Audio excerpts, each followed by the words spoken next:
नमस्कार दोस्तों, welcome back. मेरा नाम है अपर्णा और आज हम लोग पढ़ने जा रहे हैं बहुत ही इंपॉर्टेंट टॉपिक सीडीपी का, बाल विकास और शिक्षण शास्त्र का। ये टॉपिक बहुत ही ज्यादा इंपॉर्टेंट है और आता भी है, हर एग्जाम में आप इससे रिलेटेड क्वेश्चन जरूर देखेंगे। तो टॉपिक है कौन सा? तो टॉपिक है हमारा Piaget's theory of cognitive development, यानी पियाजे का संज्ञानात्मक विकास का सिद्धांत। आज इसके बारे में हम लोग पढ़ने जा रहे हैं और ये जो थोड़ा लंबा टॉपिक है तो एक वीडियो में कंप्लीट नहीं हो पाएगा, इसकी 2-3 वीडियो आएंगी, लेकिन मैं पूरा अच्छे से समझाऊंगी आपको। एक भी टॉपिक, एक भी कंसेप्ट इसमें बचा नहीं रह जाएगा। तो आप बिना परेशान हुए आराम से इसको देखिए, इस क्लास को, इस वीडियो को पूरा सीखिए। अब देखिए पियाजे कौन थे। तो पियाजे जो है वो स्विट्जरलैंड के साइकोलॉजिस्ट थे। वो क्या थे? स्विट्जरलैंड के मनोवैज्ञानिक थे। इन्होंने किया क्या? इन्होंने अपनी एक कॉग्निटिव थ्योरी दी। अब कॉग्निटिव थ्योरी यानी कॉग्निटिव डेवलपमेंट आखिर होता क्या है? तो यहाँ पे मैंने लिखा है संज्ञानात्मक विकास। वही क्या है? Cognitive development. तो संज्ञानात्मक मतलब अगर इसको आप तोड़ें तो संज्ञान यानी ज्ञान। कैसे विकास की बात हो रही है? जिसमें ज्ञान का विकास हो, यानी नॉलेज का डेवलपमेंट हो। तो कॉग्निटिव डेवलपमेंट का मतलब ये होता है कि जैसे जैसे हमारी एज बढ़ती है, ध्यान से सुनिएगा और उसको समझने की पूरी कोशिश कीजिएगा। तो देखिए जैसे जैसे बच्चे की एज बढ़ती है वैसे वैसे क्या होता है, उसमें जो है सोचने समझने, नॉलेज यानी ज्ञान को की जो प्रक्रिया है उसको अपने अंदर ग्रहण करने की क्षमता का विकास होता है। तो कॉग्निटिव डेवलपमेंट यानी एज बढ़ने के साथ साथ जब आपकी थिंकिंग का भी डेवलपमेंट विकास हो, आपके ब्रेन का जो विकास हो, उसी को हम क्या कहते हैं? Cognitive development. और इसी पे किसने काम किया? पियाजे ने काम किया। अब देखिए पियाजे से पहले क्या था कि जो भी लोग रिसर्च कर रहे थे कि कैसे आप ज्ञान का विकास हो रहा है बहुत सारी चीजों में, तो वो क्या करते थे? एनिमल्स पे रिसर्च कर रहे थे। लेकिन पियाजे ने क्या किया? उन्होंने चाइल्ड पे रिसर्च की, यानी बच्चों पे रिसर्च की। तो डेवलपमेंट वो देख रहे थे कि किस तरह ज्ञान का विकास हो रहा है। तो उन्होंने क्या किया? जिसका डेवलपमेंट बताना है, मतलब ह्यूमन का ज्ञान का डेवलपमेंट किस लेवल पे किस तरह होता है, तो उसके लिए उन्होंने ह्यूमन का ही यूज किया, यानी बच्चों पे ही रिसर्च की। इसीलिए उन्हें कहा जाता है फादर ऑफ चाइल्ड साइकोलॉजी। क्यों कहा जाता है? क्योंकि उन्होंने जो भी ज्ञान का विकास हो रहा है उसके लिए जिस पे रिसर्च की वो कौन थे? बच्चे थे। इसीलिए हम कहते हैं इन्हें फादर ऑफ चाइल्ड साइकोलॉजी। तो क्वेश्चन अब यहीं से देखिए क्वेश्चन बनना भी स्टार्ट हो गए। तो ऐसे क्वेश्चन बनता है कि फादर ऑफ चाइल्ड साइकोलॉजी किसे कहते हैं? तो पियाजे को कहते हैं। क्यों कहते हैं? क्योंकि इन्होंने किस पे रिसर्च की थी? चाइल्ड रिसर्च की थी, बच्चों पे ही रिसर्च की थी। अब वो किस तरह थी, चलिए उसको पढ़ते हैं। तो हमें पढ़ना है कॉग्निटिव डेवलपमेंट यानी ज्ञान का विकास कैसे हो रहा है। अब पियाजे ने जो हमारा कॉग्निटिव डेवलपमेंट है उसके लिए कई कॉजेज बताए, कई कॉजेज यानी कई कारण बताए। अब वो कारण कौन कौन से हैं वही सबसे ज्यादा इंपॉर्टेंट है, इन कारणों को समझना, पढ़ना। तो देखिए पियाजे ने सबसे ज्यादा जो इम्पोर्टेंस दी किसी के भी बच्चे के कॉग्निटिव डेवलपमेंट में। और पियाजे ने क्या किया कि बच्चे के पैदा होने से लेके उसके जो है एडोलेसेंस तक, लेकिन मतलब इन्फेंसी से लेके उसकी एडोलेसेंस तक हर एक स्टेज में किस तरह से कॉग्निटिव डेवलपमेंट हो रहा है इसके बारे में पूरी डिटेल्ड रिसर्च की। तो पियाजे क्या कहता है? पियाजे ये कहते हैं कि एज बढ़ने के साथ साथ यानी बायोलॉजिकल मैच्योरेशन के साथ, यानी इसको आप और क्या कह सकते हो? जैविक परिपक्वता।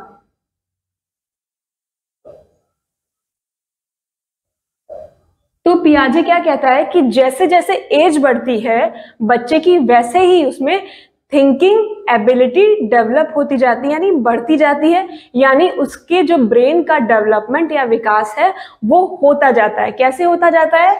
जैसे जैसे बच्चे की एज यानी आयु बढ़ती है, यानी उसका बायोलॉजिकल मैच्योरेशन होता है, यानी उम्र बढ़ने के साथ साथ बच्चे की जो है कॉग्निटिव डेवलपमेंट होता रहता है। तो जो भी ज्ञान में वृद्धि है, उसका विकास है, उसके लिए सबसे बड़ा जो रीजन या कारण पियाजे ने सबसे ज्यादा इंपॉर्टेंस किसको दी? एज को दी। तो क्या कह रहा है, फिर से सुनिएगा कि जो कॉग्निटिव डेवलपमेंट है, कॉग्निटिव डेवलपमेंट कैसे हो रहा है? एज बढ़ने के साथ हो रहा है। कैसे हो रहा है? एज बढ़ने के साथ हो रहा है। जैसे जैसे एज बढ़ती जाएगी, बच्चा इन्फेंसी से अर्ली चाइल्डहुड, उसके बाद अगली स्टेज फिर एडोलेसेंस में आता जाएगा, यानी जैसे जैसे एज बढ़ती जाएगी वैसे वैसे उसका कॉग्निटिव डेवलपमेंट होता जाएगा। अब दूसरा कॉज उसने किसको माना? एक्टिविटी को माना। एक्टिविटी मतलब कि जो भी बच्चा जिस एनवायरनमेंट में रह रहा है उस एनवायरनमेंट से और वहाँ जो उसको ऑब्जेक्ट मिल रहे हैं या जो ह्यूमंस हैं उनके साथ जो वो एक्टिविटी कर रहा है। एक्टिविटी किसके साथ? एनवायरनमेंट के साथ, मतलब अपने वातावरण के साथ और ऑब्जेक्ट्स के साथ। सेकेंड कॉज कॉग्निटिव डेवलपमेंट में पियाजे ने किसको माना? एक्टिविटी को माना, कि बच्चा अपना जिस वातावरण में है उसके साथ, ऑब्जेक्ट्स के साथ और ह्यूमन के साथ जिस तरह वो जो है एक्टिविटी कर रहा है उससे उसका डेवलपमेंट हो रहा है। और थर्ड कॉज उसने माना सोशल एक्सपीरियंस या इंटरैक्शन को। ये किससे? कि बच्चा ह्यूमन से मिल रहा है तो किस तरह उनसे बातचीत कर रहा है, किस तरह इंटरैक्ट कर रहा है, उस कारण को माना। तो इस तरह से 3 कारण आप समझ सकते हैं कि पियाजे ने किसी भी बच्चे के जो है कॉग्निटिव डेवलपमेंट में 3 चीजों को इंपॉर्टेंट माना है। एक है एज, दूसरा है एक्टिविटी जो एनवायरनमेंट और ऑब्जेक्ट के साथ करता है, और तीसरा है सोशल इंटरैक्शन विद ह्यूमंस। लेकिन देखिए इसमें सबसे ज्यादा इंपॉर्टेंस उसने एज को दी है, यानी हेरिडिटी को दी है, यानी जेनेटिक्स को दी है, कि जैसे जैसे बच्चा बड़ा होता जाएगा वैसे वैसे उसका जो है कॉग्निटिव डेवलपमेंट होता जाएगा। इससे कम इंपॉर्टेंस उसने एक्टिविटी को दी है। तो सबसे ज्यादा एज को इंपॉर्टेंस दी, एज से कम इंपॉर्टेंस किसको दी है? एक्टिविटी को दी है। मतलब इंपॉर्टेंस इसको भी है लेकिन एज से कम है, और सबसे कम इंपॉर्टेंस जो है उसने सोशल इंटरैक्शन को दी है। मतलब ह्यूमंस के साथ बच्चे का जो इंटरैक्शन है उससे जो उसका डेवलपमेंट हो रहा है, उसके दिमाग का जो विकास है, मानसिक विकास जो हो रहा है, उसको जो है इंपॉर्टेंस पियाजे ने सबसे कम दी है। तो आप हमेशा याद रखिएगा कि 3 कॉजेस माने उसने, एज, एक्टिविटी, सोशल एक्सपीरियंस या इंटरैक्शन, जिसमें सबसे ज्यादा उसने किसको इंपॉर्टेंस दी? एज या बायोलॉजिकल मैच्योरेशन, जिसको हम हिंदी में कहते हैं जैविक परिपक्वता। अब देखिए क्योंकि पियाजे ये मानता है कि बच्चे का जो विकास हो रहा है, मानसिक विकास, वो सबसे ज्यादा किस पे डिपेंड कर रहा है? उसकी जैविक परिपक्वता पे। जब मैंने आपको याद करिए, जब मैंने आपको हेरिडिटी और एनवायरनमेंट पढ़ाया था, यानी जो है वंशानुक्रम और वातावरण पढ़ाया था, तो उसमें मैंने आपको बताया था कि किस तरह से बच्चे के डेवलपमेंट में दोनों अपना अपना रोल अदा कर रहे हैं। सबका अपना अपना रोल था उसमें। लेकिन पियाजे क्या मान रहा है कि एनवायरनमेंट का रोल तो है लेकिन सबसे ज्यादा रोल जो है वो हेरिडिटी का है। किसका रोल है सबसे ज्यादा? हेरिडिटी का है बच्चे के डेवलपमेंट में। इसीलिए हम पियाजे को क्या कहते हैं? जेनेटिक। देखिए ये एक दूसरा बहुत इंपॉर्टेंट पॉइंट है, कभी कभी पूछ लिया जाता है। इसीलिए पियाजे को हम कहते हैं जेनेटिक एपिस्टेमोलॉजिस्ट। क्या कहते हैं उसे? जेनेटिक एपिस्टेमोलॉजिस्ट। अब देखिए एपिस्टेमोलॉजी क्या होती है? एपिस्टेमोलॉजी मतलब होता है कि ज्ञान के निर्माण की प्रक्रिया, कि मतलब ज्ञान का निर्माण कैसे हुआ, ज्ञान कैसे बढ़ा, कैसे उसका विकास हुआ, उसको हम कहते हैं एपिस्टेमोलॉजी। और पियाजे ने क्या किया कि उसने बताया कि जो ज्ञान का विकास है, जो बढ़ रहा है, वो किसके कारण बढ़ रहा है? एज, यानी बायोलॉजिकल मैच्योरेशन। और बायोलॉजिकल मैच्योरेशन किससे जुड़ा हुआ है? हेरिडिटी से। हेरिडिटी यानी किससे जुड़ा हुआ है? आपके जेनेटिक से। इसीलिए पियाजे को हम क्या कहते हैं? जेनेटिक एपिस्टेमोलॉजिस्ट भी कहते हैं। तो चलिए अब हम पढ़ते हैं कि आखिर ये जो कॉग्निटिव डेवलपमेंट हो रहा है ये हो कैसे रहा है, इसका प्रोसेस क्या है। तो देखिए प्रोसेस जो है किसी भी बच्चे का कॉग्निटिव डेवलपमेंट यानी मानसिक विकास का, वो कई स्टेजेस से होके गुजरता है। पियाजे ने इसको 4 तरह की अवस्थाओं में बांटा है, तो उसको हम बाद में पढ़ेंगे। अभी हम क्या पढ़ेंगे कि किस तरह फिजिकल वर्ल्ड यानी भौतिक दुनिया में जब बच्चा है, देखिए इससे पहले मैंने आपको क्या पढ़ाया कि एज, एक्टिविटी और सोशल इंटरैक्शन से बच्चे का जो है डेवलपमेंट कॉग्निटिव हो रहा है।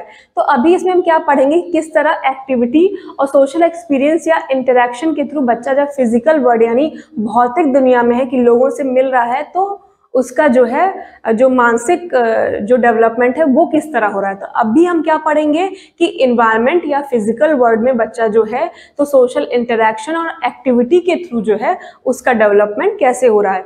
और इसके अलावा जो 4 स्टेजेस हैं, जो 4 अवस्थाएं पियाजे ने जो दी हैं, वो हम अगले वीडियो में पढ़ेंगे। तो देखिए, ये शुरू होता है बच्चे के कंफ्यूजन की स्टेज से। कंफ्यूजन यानी जिसको हम कहते हैं डिसइक्विलिब्रियम की स्टेज। और ये क्या कहाँ जाके खत्म होता है, जब बच्चे के अंदर क्या आ जाता है, इक्विलिब्रियम यानी क्लैरिटी यानी बैलेंस आ जाता है। और इस पूरे प्रोसेस को यानी बच्चे के कंफ्यूजन से लेकर क्लैरिटी तक पहुंचने के प्रोसेस को हम क्या कहते हैं, इक्विलिब्रेशन कहते हैं। क्या कहते हैं, इक्विलिब्रेशन। ये प्रोसेस क्या है, ये प्रोसेस छोटा नहीं है, प्रोसेस बहुत लंबा है, इसको होने में टाइम लगता है। तो किस तरह होता है, इसको 2 पार्ट्स में डिवाइड किया गया, एक एडेप्टेशन यानी अनुकूलन और दूसरा ऑर्गेनाइजेशन या संगठन में। तो पहले हम एडेप्टेशन के बारे में पढ़ेंगे। एडेप्टेशन को हम क्या कहते हैं, अनुकूलन कहते हैं। मतलब किसी भी वातावरण के अनुसार, किसी भी जगह के अनुसार अपने आप को ढाल लेना, वो क्या है, एडेप्टेशन है। एडेप्टेशन मतलब किसी भी चीज को अपने उसके अकॉर्डिंग खुद को ढाल लेना, अनुकूल बना लेना, खुद को उसके अनुकूल, उसके अकॉर्डिंग बना लेना, उसे हम क्या कहते हैं, अनुकूलन या एडेप्टेशन। अब एडेप्टेशन क्या है, ये भी एक लंबा प्रोसेस है, हाँ? तो इसलिए इसको भी 2 भागों में बांटा गया। एक है एसिमिलेशन यानी आत्मसातकरण और दूसरा है एकोमोडेशन यानी समायोजन। अभी इसके बारे में हम डिटेल में पढ़ेंगे। एक और पॉइंट है जिसके बारे में हमें पढ़ना है, वो है स्कीमा। और स्कीमा बहुत ही ज्यादा इंपॉर्टेंट पॉइंट है, मतलब इससे क्वेश्चन बहुत जरूरी है कि बनेगा ही, इसलिए इसको समझना भी उतना ही ज्यादा इंपॉर्टेंट है। तो स्कीमा क्या है, इसको समझाने से पहले अगर मैं आप लोगों से ये पूछूं, अगर मैं आप लोगों से पूछूं कि बताइए कि ये क्या है, हाँ मैं आपसे पूछूं कि बताइए ये क्या है और ये क्या है, तो आप क्या बताएंगे मुझे। अगर मैं पूछूं कि ये क्या है तो आप क्या बताएंगे, ये एक बॉल है बताएंगे। और अगर पूछूं कि ये क्या है तो आप मुझे क्या बताएंगे, ये पेन। आप क्या कहेंगे, इसे ही बॉल कहेंगे और इसे ही पेन कहेंगे। या अब अगर मैं आपसे पूछ लूं कि बताओ ये क्या है, तो आप इसे क्या कहेंगे, मार्कर कहेंगे। क्या कहेंगे, मार्कर कहेंगे। और इसके बारे में पूछूं तो आप कहेंगे ये क्या है, पेन है। मतलब आपके अंदर इतना भी डिफरेंस आप पहचान सकते हैं कि आप इसे मार्कर नहीं कहेंगे और इसे पेन नहीं कहेंगे। तो ये क्या है, आप कैसे बता पा रहे हैं, वही है स्कीमा, कि आप चीजों को देख के उनको समझ के बता पा रहे हैं ये क्या है। तो स्कीमा क्या है, मेंटल स्ट्रक्चर ऑफ नॉलेज है। स्कीमा क्या है, मेंटल स्ट्रक्चर ऑफ नॉलेज है, यानी दिमाग की मानसिक संरचना जो है। ध्यान से सुनिए, मैंने क्या कहा, मेंटल स्ट्रक्चर ऑफ नॉलेज, यानी आपके दिमाग की जो मानसिक संरचना है जिसको यूज करके आप दुनिया को समझते हो, वही क्या है, स्कीमा है। यानी दुनिया को समझना, आपके दिमाग में जो भी चीजें स्टोर हैं उनके थ्रू आप जिस हिसाब से दुनिया को समझ रहे हो, वही क्या है, स्कीमा है। तो यहाँ देखिए मैंने लिखा भी हुआ है कि दिमाग में जो भी कंसेप्ट स्टोर हैं उनका यूज करके किसी भी सब्जेक्ट के प्रति, किसी भी विषय के प्रति जो आप धारणा बना लेते हो, यानी आपके दिमाग में ये स्टोर है कि इस तरह की जो चीज है वो क्या है, मार्कर है, और इस तरीके की जो चीज है वो क्या है, पेन है। तो आपको इन दोनों में डिफरेंस पता है, तो आपको इन दोनों में डिफरेंस पता है, और यही क्या है, स्कीमा है। इसी को क्या हम क्या कहते हैं, स्कीमा कहते हैं। यानी दुनिया को समझने के जो नियम है उसे हम क्या कहते हैं, स्कीमा कहते हैं। अब हम आगे पढ़ते हैं, इसी टॉपिक को आगे बढ़ाते हैं और ये देखते हैं कि जो छोटे बच्चे हैं, यानी जिनमें इन्फेंसी से लेके एडोलसेंस तक जो कॉग्निटिव डेवलपमेंट का जो रिसर्च पियाजे ने की, वो बच्चे किस हिसाब से अपने दिमाग में स्कीमा बना रहे हैं उन। तो चलिए, अगर हम एक छोटे बच्चे की बात करें जो बहुत ही छोटा है और उसके माँ बाप उसको बाहर घुमाने ले जाते हैं, ठीक है, तो वहां पे क्या है, वो एक घोड़े को देखता है। माँ बाप ने बताया कि ये घोड़ा है, तो उसने खुद से देखा कि इसके 4 पैर हैं, एक पूंछ है और शरीर पे इसके बाल हैं। ये देखेगा, घोड़े को देख के बच्चा अंदाजा लगाएगा। अब भले उसको ये ना पता हो इसको पैर कहते हैं, इसको पूंछ कहते हैं, या ये बॉडी में जो है इसको बाल कहते हैं, लेकिन बच्चा उसको देख के इस तरह का तो एक कंसेप्ट या विचार अपने दिमाग में स्टोर कर लेगा कि इसको हमारे पेरेंट्स ने क्या बताया है, घोड़ा बताया है। तो और अपने दिमाग से वो सोच के जो भी देखेगा कुछ कुछ चीजें अपने दिमाग में स्टोर करेगा ना, कि 4 पैर हैं, पूंछ है और बॉडी पे बाल है। फिर पेरेंट्स ने क्या किया कि बच्चे को घोड़े पे बिठा के उसकी सवारी करा दी। तो अब बच्चे के दिमाग में स्कीमा बन गया घोड़े को लेके। किस तरह का स्कीमा बना कि 4 पैर, पूंछ, शरीर पे बाल के साथ साथ इस पे बैठ के हम सवारी भी कर सकते हैं। हो गया। इसके बाद बच्चा कुछ दिनों बाद फिर घर से बाहर निकलता है। अब फिर वो एक गाय को देखता है।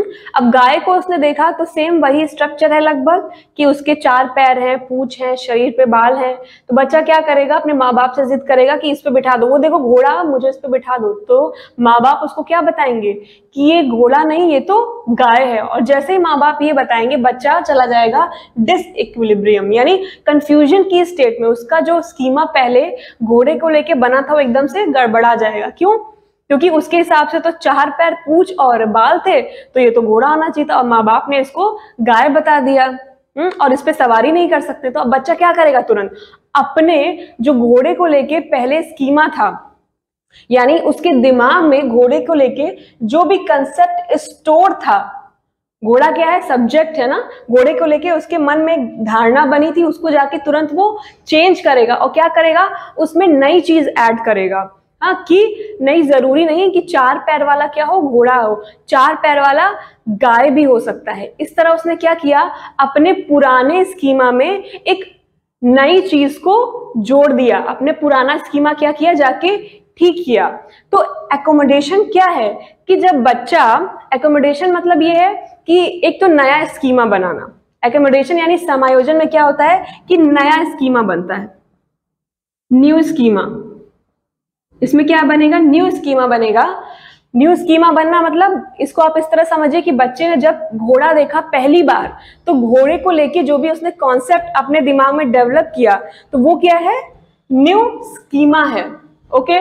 फिर जब दोबारा उसने गाय को देखा और उसने सोचा ये घोड़ा है क्योंकि 4 पैर है, पूंछ है, बाल है, और पेरेंट्स के बताए जाने पे भी नहीं ये तो गाय है, तो उसने अब क्या किया, अपने उस स्कीमा को बदला, उसमें चेंज किए। तो पहले वाले स्कीमा में जब चेंज किया उसको, तो ये चीजें किस में आएंगी, एकोमोडेशन में आएंगी। मतलब नया स्कीमा बनाना और पुराने स्कीमा में चेंजेस करना, उसमें बदलाव करना, उसको बेटर करना, वो किस में आएगा, एकोमोडेशन में आएगा, यानी समायोजन में आएगा। ये प्रोसेस लंबा है। एकोमोडेशन का प्रोसेस क्या है, लंबा है। और इसी प्रोसेस के थ्रू बच्चा डिसइक्विलिब्रियम यानी कंफ्यूजन की स्टेज से इक्विलिब्रियम यानी क्लैरिटी की स्टेज में पहुंचता है। ये बहुत लंबा प्रोसेस है, हमेशा होता रहेगा। क्यों? क्योंकि हमेशा जैसे जैसे बच्चा बड़ा होगा, नए नए स्कीमा बनते जाएंगे, यानी पूरा, और जो पुराने स्कीमा होंगे उनमें चेंजेस आते जाएंगे। एसिमिलेशन क्या होता है कि जब बच्चे ने घोड़े को भी देख लिया, गाय को भी देख लिया, उसके बाद जब वो थोड़ा और बड़ा हुआ या बाहर निकला, तो उसने देखा कि 4 पैर वाला ये तो कुत्ता भी है, बिल्ली भी है, जू गया, जेब्रा भी है, हाथी भी है, सबके 4 पैर हैं, पूंछ है, बॉडी में बाल हैं। तो इस तरह से क्या किया, उसने अपना जो पुराना स्कीमा था उसमें न्यू इन्फॉर्मेशन ऐड की। बच्चे ने क्या किया, एसिमिलेशन में क्या आत्मसात किया, क्या नई इंफॉर्मेशन अपने ओल्ड स्कीमा में आत्मसात की, उसका एडिशन किया। क्या कि 4 पैर वाला जो है वो बहुत सारे जानवर हैं। उसने क्या किया, अपने जो स्कीमा था पुराना, उसमें 4 पैर के जानवरों को लेके, उनकी जो डिफरेंट कैटेगरीज या प्रॉपर्टीज थी उनको लेके उसने नई नई इंफॉर्मेशन को ऐड किया। तो वो किस में आएगा, एसिमिलेशन में आएगा। यानी एसिमिलेशन क्या है, जब अपने पुराने स्कीमा में आप नई इंफॉर्मेशन को ऐड कर देते हैं, वो किस में आता है, एसिमिलेशन में आता है। और देखिए इस तरह क्या है कि रोज नए नए स्कीमा बनते रहते हैं, पुराने बदलते रहते हैं, नई नई चीजें ऐड होती रहती हैं। तो आपका दिमाग क्या है, ब्रेन में चीजें किस तरह स्टोर होती हैं, कैटेगरी के हिसाब से स्टोर होंगी ना, कि ये चीज यहाँ पे है, प्रॉपर्टीज के हिसाब से, कैरेक्टरिस्टिक्स के हिसाब से। तो ब्रेन में जो स्टोरेज हो रहा है स्कीमा का जो जोड़ना है, उसका जो रख रखाव है, वो कहाँ हो रहा है, उस संगठन यानी ऑर्गेनाइजेशन में हो रहा है। ये प्रोसेस, सारे स्कीमा जहां पे जाके जुड़ जा रहे हैं, वो क्या है, ऑर्गेनाइजेशन है। आप इसको इस एग्जाम्पल से समझिए कि मान लीजिए आप किसी परचून की दुकान पे गए, वहां पे आप देखते होंगे कि दूध रखने का सेक्शन अलग होगा, दाल रखने का सेक्शन अलग है, मसालों का सेक्शन अलग है। तो वहां क्या है, हर चीज जो है अपनी कैटेगरी के हिसाब से डिवाइड कर दी गई है कि यहाँ पे दूध रखे जाएंगे, यहीं पे दालें, यही चॉकलेट का सेक्शन है। तो वहां पे क्या है, कैटेगरी, कैरेक्टरिस्टिक्स यानी प्रॉपर्टी के हिसाब से एक इतनी बड़ी दुकान में हर सामान को व्यवस्थित किया गया है, यानी ऑर्गेनाइज किया गया है। वही है आपका ऑर्गेनाइजेशन या संगठन का काम, कि ये कैटेगरी, कैरेक्टरिस्टिक और प्रॉपर्टीज के हिसाब से चीजों को हमारे दिमाग में स्टोर करती है, यानी अलग अलग स्कीमा को जोड़ के रखती है। राजा ने बच्चों को क्या कहा है, नन्हे वैज्ञानिक कहा है। क्यों कहा है, आप अपने घर में भी देखते होंगे कि अगर छोटे बच्चे हैं, उनके लिए कोई खिलौना है तो क्या करते हैं, तुरंत उसको खोल देते हैं, उसको तोड़ देंगे, क्योंकि उनके अंदर ये उत्सुकता होती है जानने की कि आखिर इसके अंदर है क्या। ये अगर कोई गाड़ी है तो ये चल कैसे रही है, हाँ, या ये गुड़िया है तो इसमें से आवाज कहाँ से आ रही है। तो ये सब जानने की उनके अंदर बहुत क्यूरियोसिटी होती है, तो इसके लिए वो उसको खोल देंगे। इसीलिए पियाजे ने बच्चों को क्या कहा है, नन्हे वैज्ञानिक का है। बहुत ही इंपॉर्टेंट पॉइंट है। अब अगर मैं किसी बच्चे को ये पेन पकड़ा दूं तो क्या करेगा, तुरंत उसकी ऐसे खोल लेगा, इसको ऐसे खोलने की कोशिश करेगा, ये पूरा ऐसे खोल खाल के बराबर कर देगा और पता करना चाहेगा कि आखिर इसके अंदर है क्या। तो बच्चे क्या होते हैं, बहुत उनके अंदर क्यूरियोसिटी होती है, बहुत क्यूरियस होते हैं, उत्सुक होते हैं जानने की कि किसी भी चीज के अंदर आखिर है क्या। इसी कारण पियाजे ने बच्चों को क्या कहा, लिटिल साइंटिस्ट कहा और सक्रिय ज्ञान निर्माता भी कहा। सक्रिय ज्ञान निर्माता मतलब कि अगर वो किसी चीज को खोल के देखेंगे, उसके अंदर पूरी डेप्थ में जाएंगे तो क्या होगा, उनमें नई नॉलेज का डेवलपमेंट होगा, नया जानेंगे। तो उन्हें क्या कहा, उन्होंने एक्टिव लर्नर कहा कि वो हर चीज को फटाफट जानना चाहते हैं। तो आज जो मैंने आपको पढ़ाया उससे कई 3-4 क्वेश्चन बनते हैं। पहला तो ये कि फादर ऑफ चाइल्ड साइकोलॉजी किसे कहते हैं, पियाजे को कहते हैं। बहुत इंपॉर्टेंट क्वेश्चन है, ये बन सकता है। दूसरा ये कि जो एकोमोडेशन या एसिमिलेशन से रिलेटेड हो सकता है कि नया स्कीमा किस में बनता है, एकोमोडेशन में बनता है। और या पूछ सकते हैं कि नई इंफॉर्मेशन किस में ऐड करते हैं, तो वो एसिमिलेशन में करते हैं। या फिर जो हमारा पुराना स्कीमा है किस प्रोसेस में जो है, जो पुराना स्कीमा है उसमें चेंज किया जाता है, तो वो एकोमोडेशन में होता है। इस तरह के क्वेश्चन आते हैं। फिर आपसे पूछा जा सकता है कि जो प्रोसेस हो रहा है डिसइक्विलिब्रियम से इक्विलिब्रियम का, ये प्रोसेस का नाम क्या है, तो क्या है, इक्विलिब्रेशन है। इक्विलिब्रेशन कितने प्रकार का होगा, 2 प्रकार का होगा, एक होगा एडेप्टेशन और दूसरा होगा ऑर्गेनाइजेशन। तो इस तरह के क्वेश्चन बन सकते हैं। पहली स्टेज देखिए कौन सी पियाजे ने दी है, सेंसरी मोटर स्टेज। अब पढ़ते हैं हम कॉग्निटिव थ्योरी को। तो सेंसरी मोटर स्टेज दी है उन्होंने, यानी संवेदी पेशी अवस्था दी है। और ये कब तक होती है, जब बच्चा पैदा होता है उससे लेके उसके 2 साल के होने तक ये अवस्था चलती रहती है। अब देखिए, जब मैंने आपको जो है चाइल्ड डेवलपमेंट की स्टेजेस पढ़ाई थी तो उसमें जो है कई सारी स्टेजेस पढ़ाई थी, उसमें भी 4 स्टेजेस थी। तो ये वाला पार्ट बच्चे के पैदा होने से लेके 2 साल का होने तक किसमें था, इन्फेंसी में आता था, यानी शैशवावस्था में आता था। लेकिन पियाजे ने अपने कॉग्निटिव डेवलपमेंट की थ्योरी में इसको क्या नाम दिया, इसको नाम दिया सेंसरी मोटर स्टेज, यानी इसको क्या कहेंगे, संवेदी पेशी अवस्था। अब देखिए, आप ये जो थ्योरी पढ़ रहे हैं कि किस तरह मानव बुद्धि का विकास हुआ, यानी कॉग्निटिव थ्योरी का डेवलपमेंट हुआ, तो इसमें आपको पढ़ना क्या है, सबसे पहले तो ये समझना बहुत जरूरी है।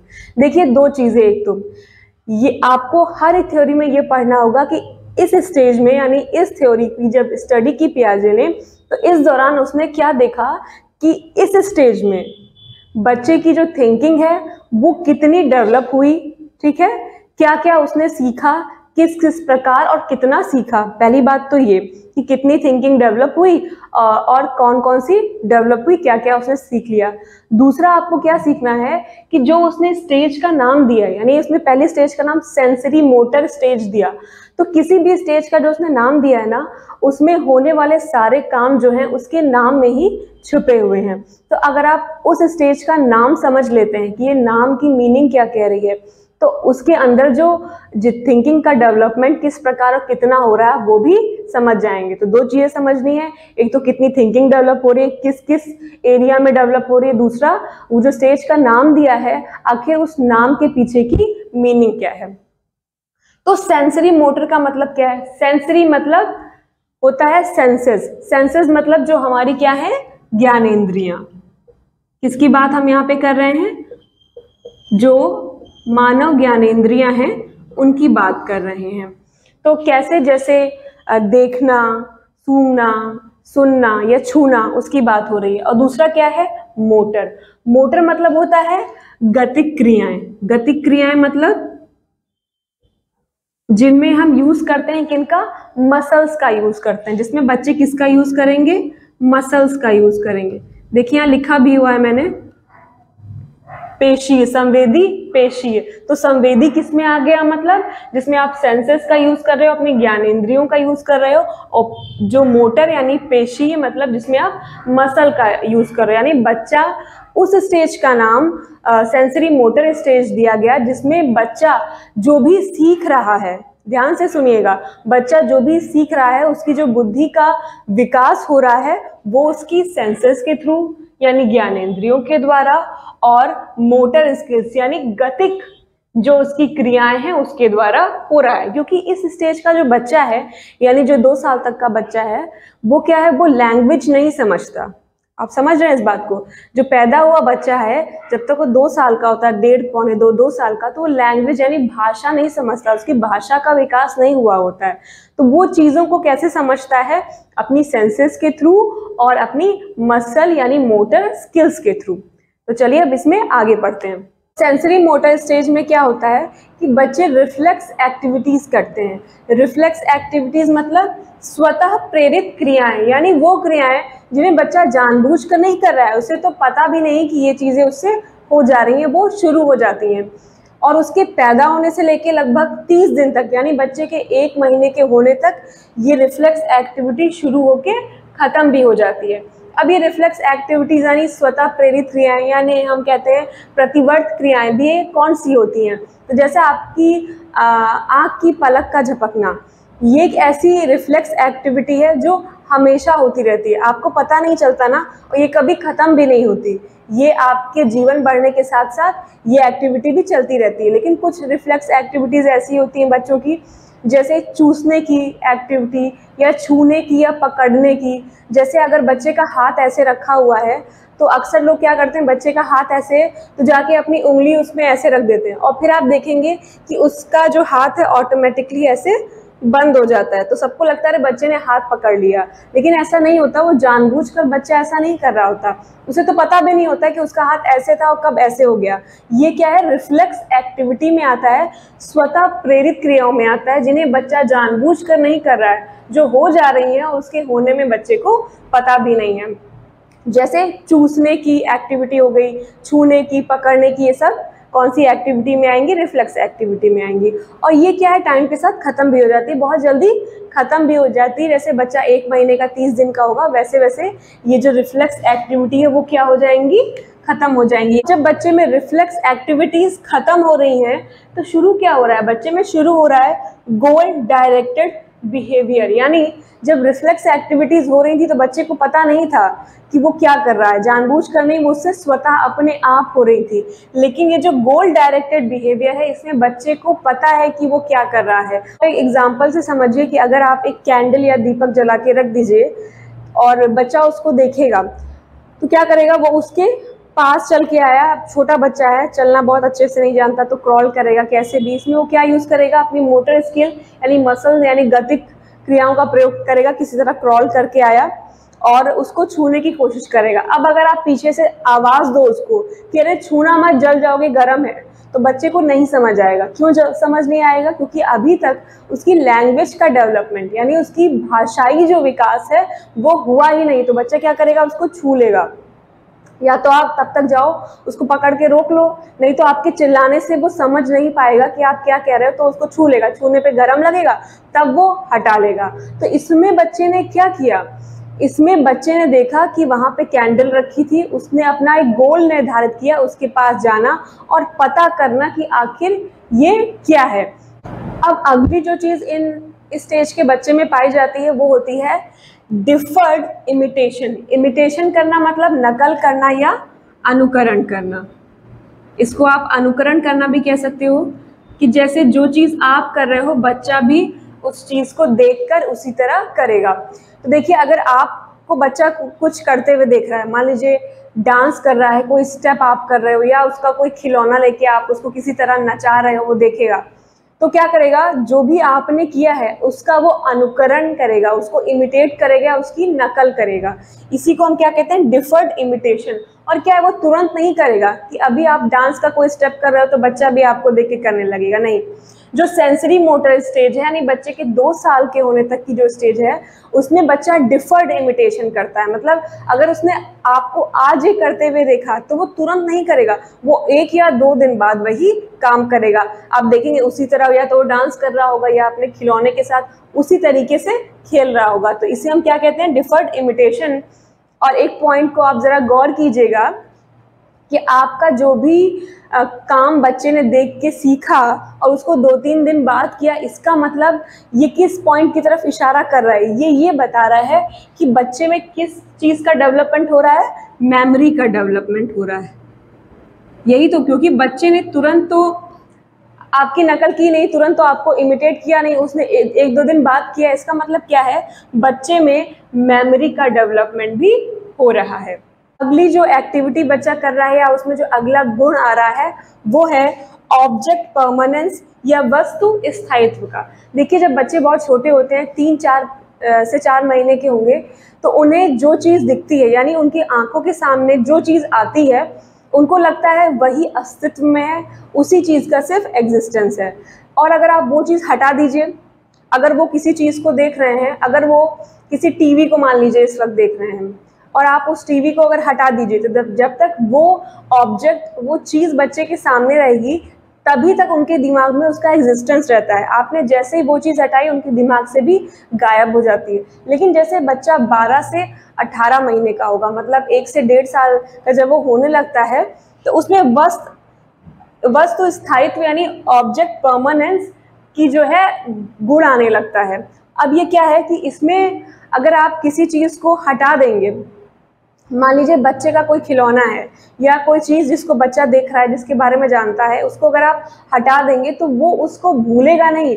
अब बच्चे के दिमाग में ये बात आती है कि चीज़ें होती हैं, मेरे सामने नहीं है, तो इसका मतलब ये नहीं है कि वो अस्तित्व में नहीं है। तो बच्चा क्या करेगा, आप उसका खिलौना, इस स्टेज के जो बच्चे हैं उनका खिलौना हटा के देखिए, छिपा दीजिए कहीं, तो बच्चा उसको ढूंढेगा, उसको ढूंढने की कोशिश करेगा।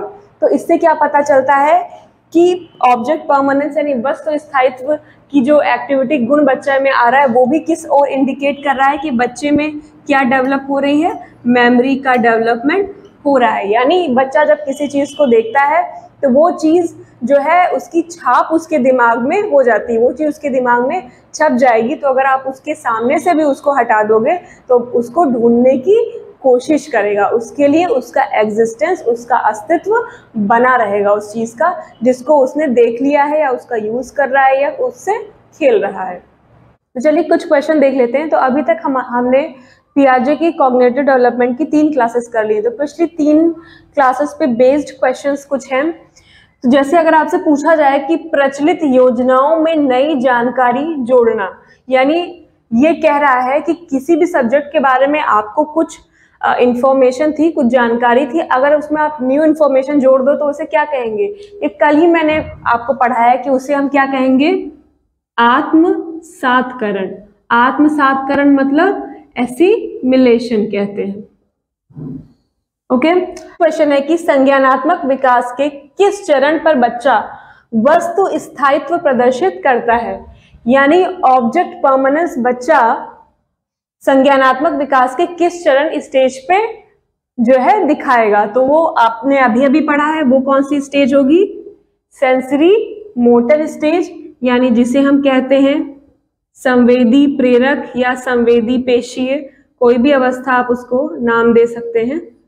ये हो गई। या फिर इसमें क्वेश्चन इस तरह से पूछ सकते हैं कि बच्चा अगर कोई छिपी हुई चीज ढूंढ निकाल ले रहा है, मतलब आपको बता रहा है कि बच्चे में वस्तु स्थायित्व का गुण आ गया। इस तरह भी लिख के दे सकते हैं कि बच्चा अगर कोई छिपी हुई चीज को ढूंढ निकाल ले रहा है तो बताइए उसमें कौन सा गुण प्रदर्शित हो रहा है। तो कौन सा गुण प्रदर्शित होगा, वस्तु स्थायित्व का गुण प्रदर्शित होगा। या आपसे इस तरह पूछे कि वो कौन सी अवस्था है बताइए जिसमें बच्चा अपने ज्ञानेंद्रियों के द्वारा जो है विकास कर रहा है, तो क्या सेंसरी मोटर स्टेज हो गई।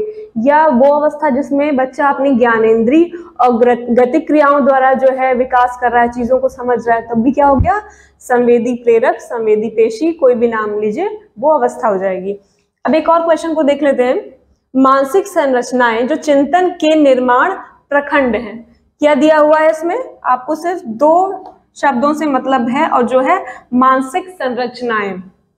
इसके लिए पियाजे ने किस शब्द का प्रयोग किया है?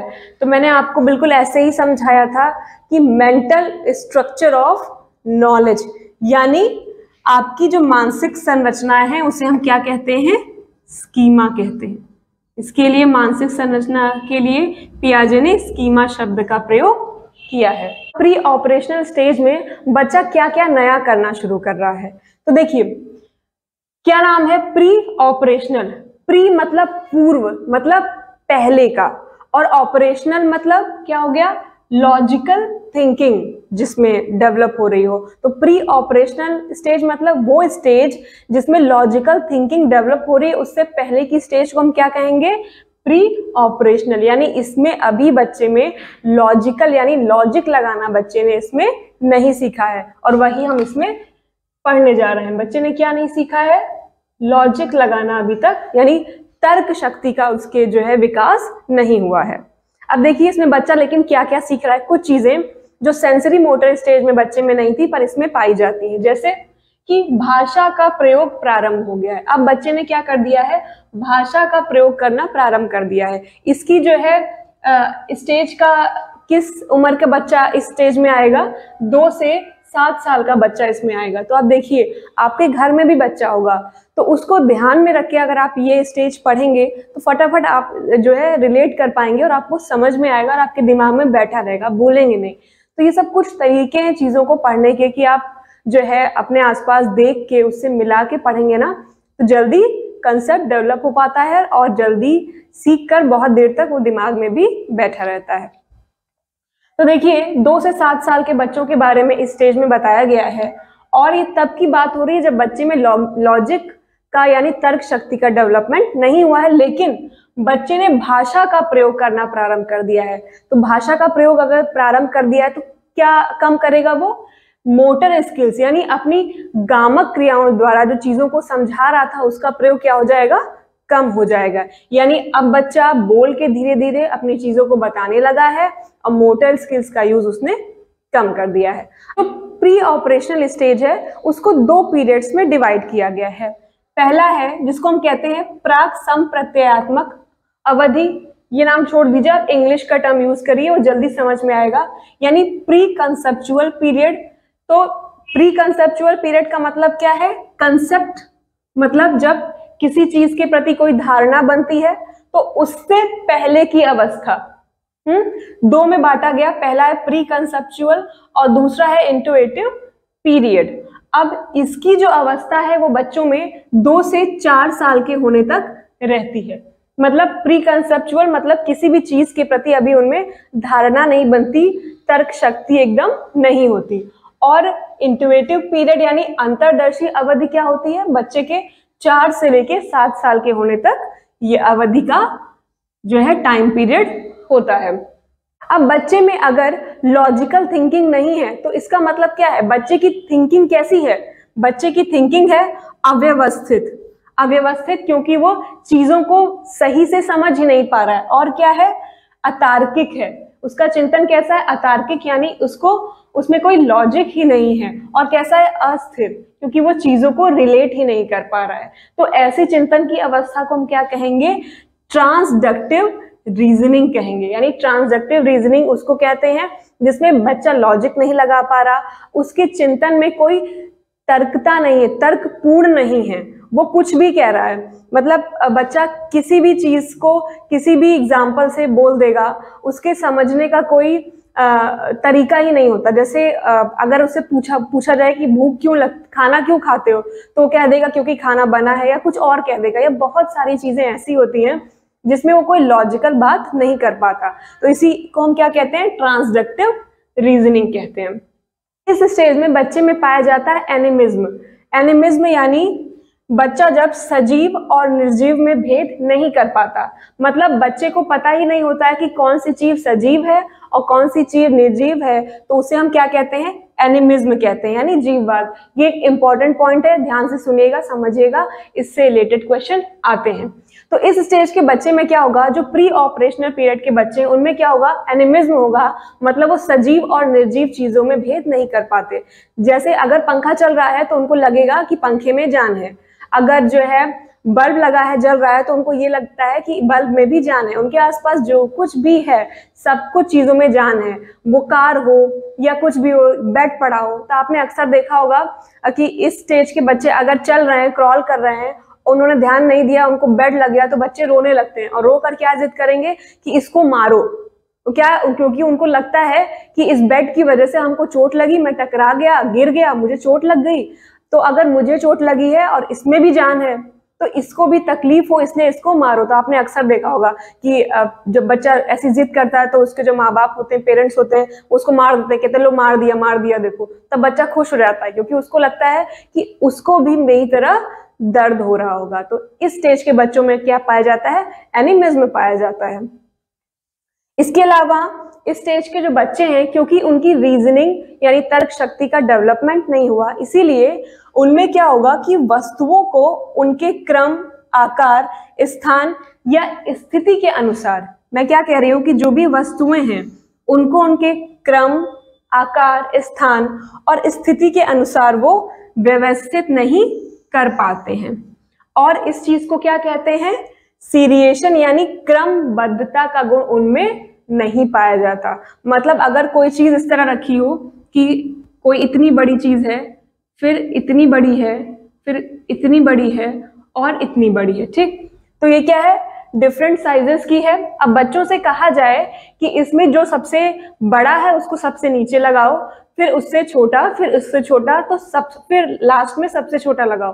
तो बच्चा क्या करेगा, इस स्टेज का जो बच्चा है उसमें क्रमबद्धता का आभास नहीं होता, यानी बच्चा उसमें इस तरह चीजों को नहीं लगा पाएगा कि सबसे बड़ा ये, फिर सबसे छोटा, फिर ये और सबसे छोटा।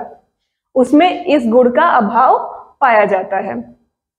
अगला गुण इस स्टेज में बच्चों में पाया जा रहा है वो है ईगोसेंट्रिज्म का। ईगोसेंट्रिज्म मतलब आत्म केंद्रता। आत्म केंद्रता मतलब बच्चे को लगता है कि जो वो सोच रहा है, उसका जो विचार है वही सही है। अब कुछ लोग इसको मिस इंटरप्रेट कर देते हैं, उनको लगता है कि बच्चे में बहुत ज्यादा ईगो है, अहंकार से भरा हुआ, जैसे बड़े लोग होते हैं, तो जैसे वयस्क एडल्ट लोग होते हैं, पर ऐसा नहीं है।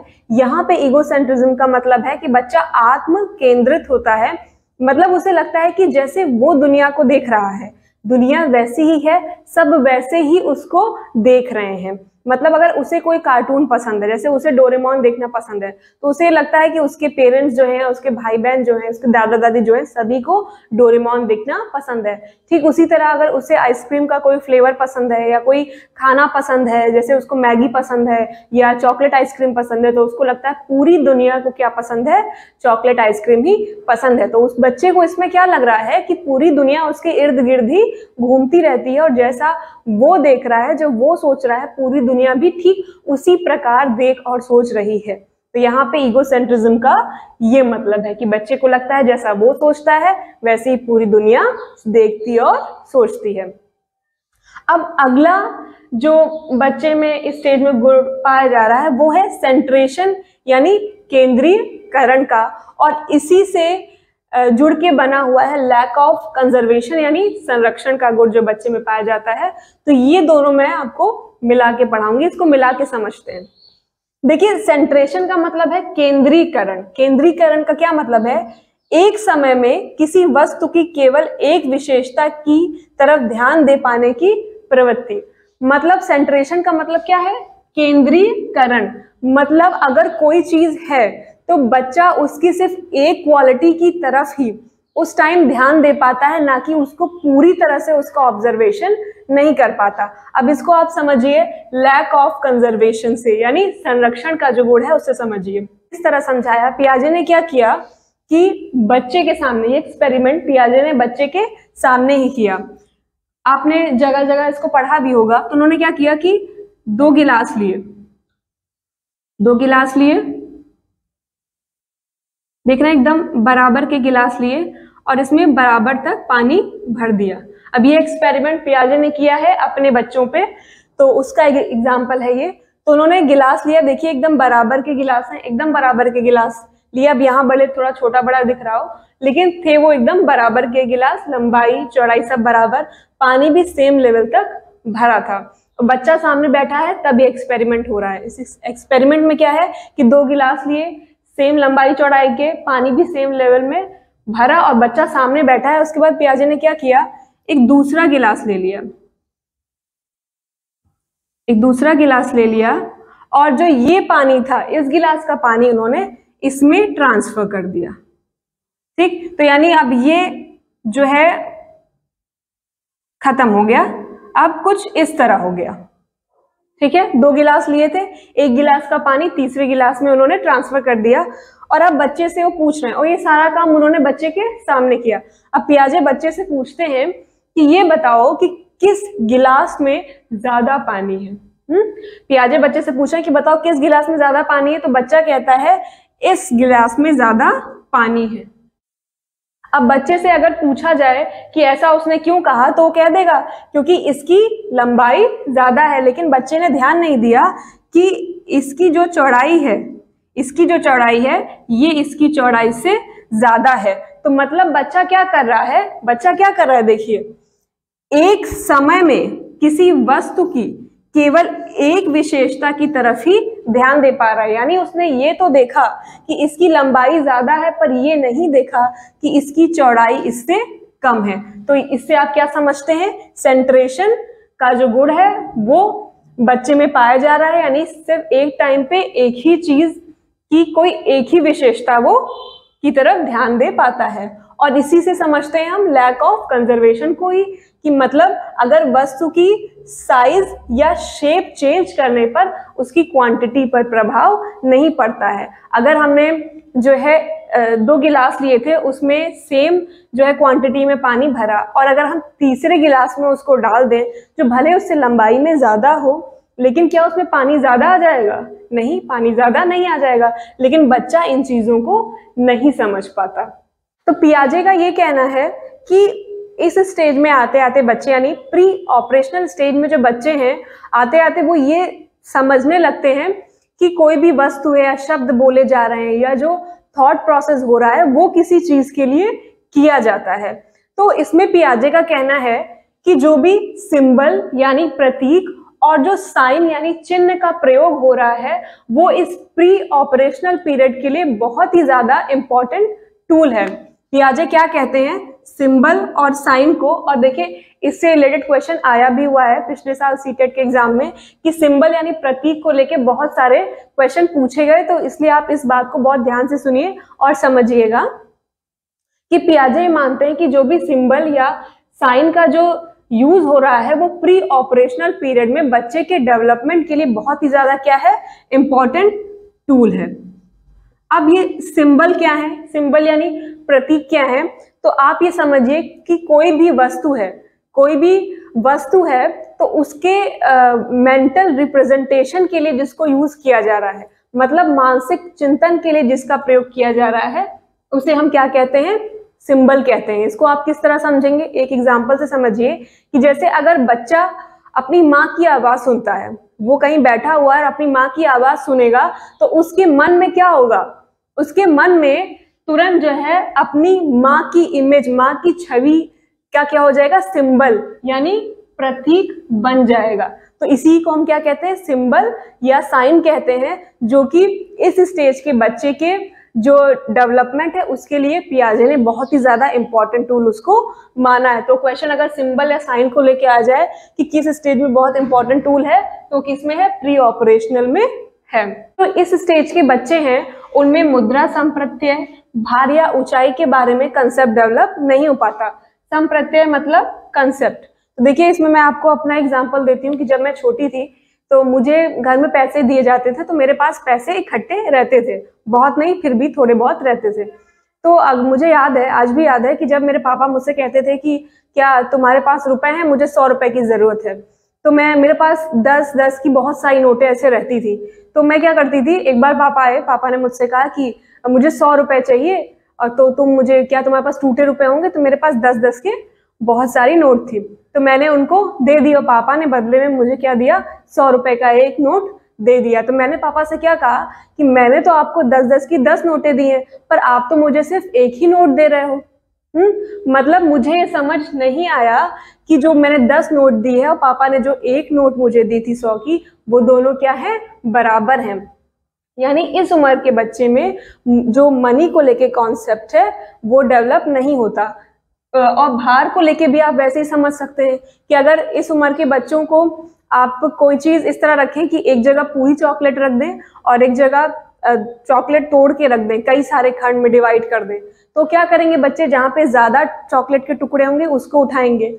या अगर आप कहीं पे 1000-2000 का नोट रख दीजिए या सिक्के रख दीजिए, तो बच्चे क्या करेंगे, सिक्के ज्यादा उठाएंगे, क्योंकि उनको जो नोट है वो हल्की लगेगी, उनको लगेगा कि ये कम है, तो वो सिक्कों को उठाएंगे। यानी इस उम्र के जो बच्चे हैं उनमें जो मनी को लेके कॉन्सेप्ट है, भार, ऊंचाई को लेके, इन सब का कॉन्सेप्ट डेवलप नहीं होता है। चलिए हम बात करते हैं इंट्यूटिव पीरियड की, यानी अंतर्दर्शी अवधि की, जो शुरू होगा कब, जब बच्चा 4 साल से लेके 7 साल की उम्र में होगा। तो देखिए 4 से 7 की उम्र में बच्चे का क्या है कि उसकी थोड़ी तो लॉजिकल थिंकिंग यानी तर्क शक्ति थोड़ी सी तो डेवलप हो रही है। तो इसमें बच्चा तर्क शक्ति के डेवलप होने के कारण थोड़ा जान रहा है, थोड़ा सा जोड़ घटाना कर पा रहा है, तो उसे पता है कि अगर उसके सामने जो है खिलौने ला के रख दो, यानी आपने 4 खिलौने रखिए, आपसे पूछो उससे कितने खिलौने हैं तो बता देगा 1 2 3 4। तो इसे इस तरह थोड़ा बहुत जोड़ घटाना तो आ रहा है, लेकिन उसे उसके पीछे के प्रिंसिपल्स यानी नियम नहीं पता है कि आखिर ये हो क्या रहा है।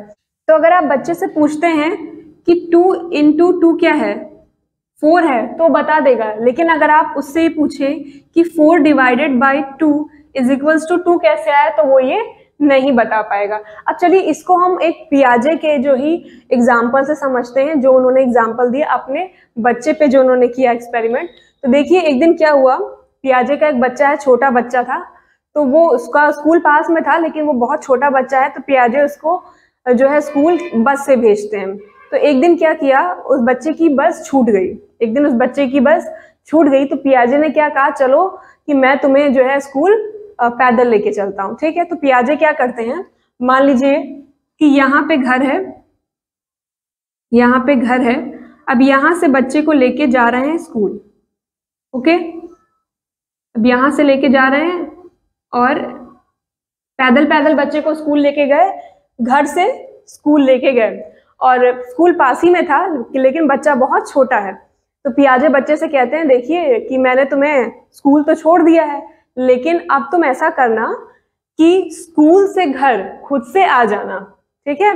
तो बच्चा क्या कह रहा है, मैं नहीं आ पाऊंगा, मैं नहीं आ पाऊंगा क्योंकि मुझे रास्ता नहीं पता है। बच्चा कह रहा है कि मुझे घर से स्कूल जाने का तो रास्ता पता है, लेकिन स्कूल से घर जाने का रास्ता नहीं पता है। वो एक जगह से दूसरी जगह जाना हो, तो अगर ए से बी जाना हो तो उन्हें पता है, लेकिन सेम रूट फॉलो करके अगर बी से ए आना हो तो बच्चों को ये नहीं पता होता। तो देखिए जो थर्ड स्टेज है उसे कह रहे हैं मूर्त संक्रियात्मक अवस्था। अब संक्रियात्मक या ऑपरेशनल का मतलब मैंने क्या बताया था, लॉजिकल थिंकिंग। इससे पहले जो पढ़ाया था वो कौन सी थी, प्री ऑपरेशनल, मतलब लॉजिकल थिंकिंग से पहले की स्टेज हमने सेकेंड स्टेज पढ़ी थी। और आज जो स्टेज हम पढ़ने जा रहे हैं, जिसमें बालक की उम्र कितनी होती है, जब वो 7 से 11 वर्ष के बीच में होता है, तो इसमें क्या है, ये है कॉन्क्रीट ऑपरेशनल स्टेज। यानी ये वो स्टेज है जहां बच्चा क्या शुरू कर दिया है, लॉजिकल थिंकिंग क्या बच्चे की हो गई है, स्टार्ट हो गई है। अगर आप ध्यान दें तो जब मैंने स्टेजेस ऑफ डेवलपमेंट आपको पढ़ाया था, तो उसमें अगर हम 7 से 11 वर्ष का लेंगे तो ये किसके अंदर आएगा, ये आएगा मिडिल चाइल्डहुड के अंदर आएगा। तो अब इसमें क्या हो रहा है, बच्चे में लॉजिकल थिंकिंग स्टार्ट हो गई है, लेकिन वो लॉजिकल थिंकिंग आखिर कैसे कर पा रहा है, ये जो मूर्त या कॉन्क्रीट है आखिर इसका मतलब क्या है, चलिए पहले ये समझ लेते हैं। तो देखिए मूर्त या कॉन्क्रीट, देखिए दो चीजें होती हैं, एक होती है कॉन्क्रीट जिसे हम कहते हैं मूर्त, और जो दूसरी चीज है वो होती है एब्स्ट्रैक्ट। अब जब स्टेजेस ऑफ डेवलपमेंट मैंने पढ़ाया था तो एक स्टेज पे पढ़ाया था कि बच्चे एब्स्ट्रैक्ट थिंकिंग करते हैं।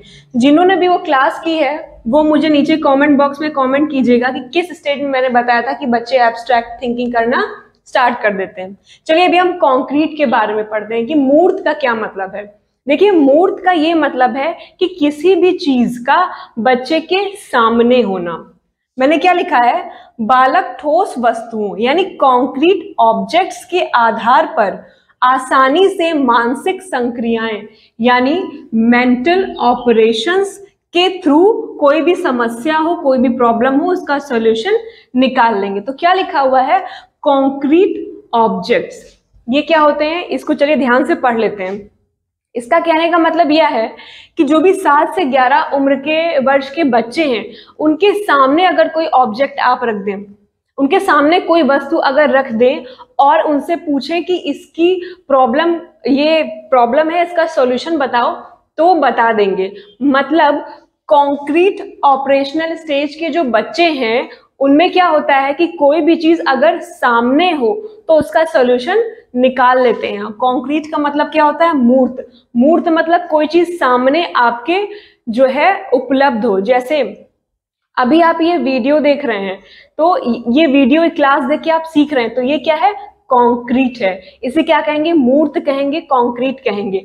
इससे पहले जो मैंने आपको पढ़ाया प्री ऑपरेशनल में, तो उसमें मैंने आपको एक एग्जाम्पल दिया था कि बच्चा जो है हर चीज को, पंखे को देखेगा तो उसको भी जो है सजीव मान लेगा, कूलर को देख रहा है तो उसको भी मान ले रहा है। तो जब मैंने आपको ये एग्जांपल दिया तो आपने अपने मन में इमेजिन किया होगा ना कि हाँ बच्चा है, पंखे को देख रहा है, कूलर को देख रहा है, इस तरह देख रहा है, तो वो क्या हो गया, वो एब्स्ट्रैक्ट हो गया।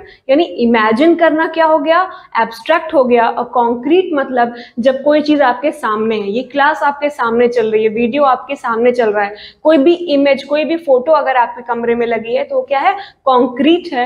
और वो सारी चीजें जो आप अपने मन में सोच रहे हो वो क्या है, एब्स्ट्रैक्ट है। तो वही स्टेज का नाम है कॉन्क्रीट ऑपरेशनल स्टेज। मतलब इस स्टेज के बच्चे में लॉजिकल थिंकिंग स्टार्ट तो हो गई है, ठीक है, पहली स्टेज से ज्यादा है, स्टार्ट हो गई है, लेकिन वो किस चीज के बारे में लॉजिकल थिंकिंग कर पा रहा है, सिर्फ उन्हीं चीजों के बारे में, उन्हीं वस्तुओं के बारे में वो लॉजिकल थिंकिंग कर पाएगा जो उनके सामने होंगी। जो उसके सामने होंगी आप बता दोगे तो तुरंत उस प्रॉब्लम का सॉल्यूशन वो दे देगा।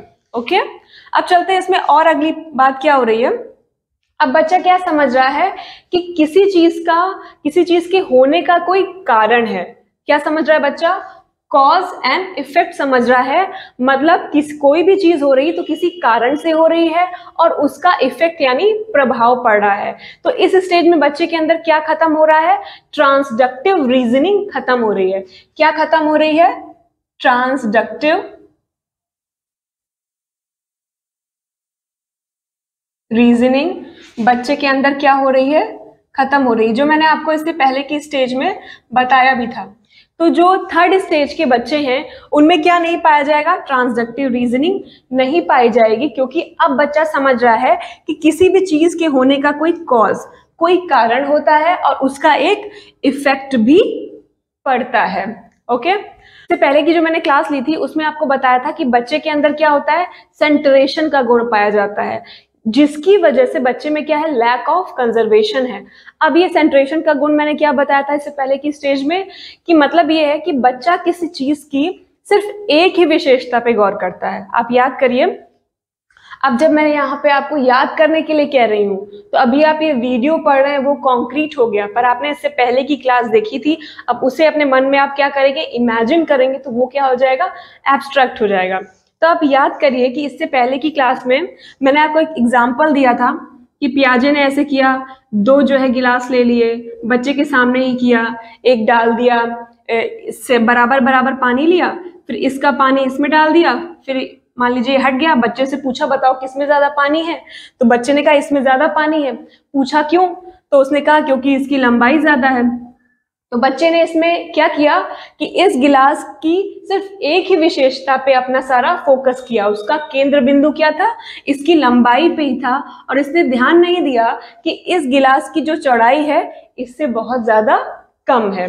तो जो थर्ड स्टेज है उसमें बच्चे के अंदर क्या हो रहा है, डिसेंट्रेशन हो रहा है, यानी अब वो किसी भी चीज की सिर्फ एक ही विशेषता पे ध्यान नहीं दे रहा है, वो उसको पूरी तरह से देख रहा है, समग्र रूप से उसके बारे में वो जो है चिंतन कर रहा है। तो डिसेंट्रेशन होने की वजह से अब बच्चे में यहाँ क्या आ जाएगा, कंजर्वेशन आ जाएगा, यानी संरक्षण, जो कि इसी पहले वाले स्टेज में लैक कर रहा था, लैक ऑफ कंजर्वेशन हो रहा था। अब जो अगला गुण है बच्चे में वो आ जाता है सीरिएशन का।